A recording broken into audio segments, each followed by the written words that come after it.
வாலாஜாபேட்டை ஏகாம்பரநாதர் திருக்கோவிலில் பங்குனி மாத தேய்பிறை பிரதோஷ விழாவில் சிவபுராணம் பக்தி பாடல்களை பாடியபடி திரளான பக்தர்கள் சுவாமி தரிசனம் செய்து கொண்டனர்.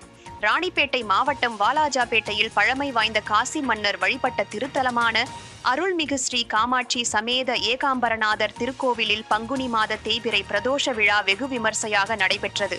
முன்னதாக கோவிலில் இருக்கும் நந்தி பகவானுக்கு பால், தயிர், மஞ்சள், தேன், சந்தனம், இளநீர், பஞ்சாமிர்தம் உள்ளிட்ட பல்வேறு வாசனை திரவியங்களை கொண்டு அபிஷேகம் நடைபெற்று மகா தீபாராதனை காண்பிக்கப்பட்டது.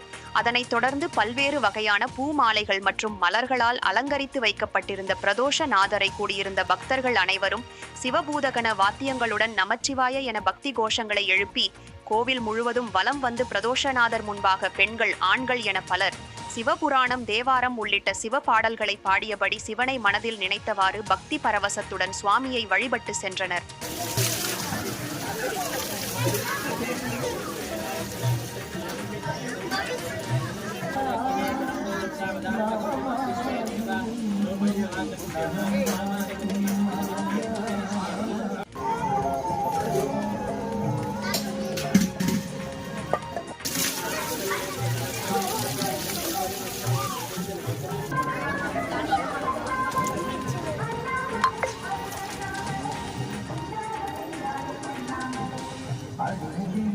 அடியில்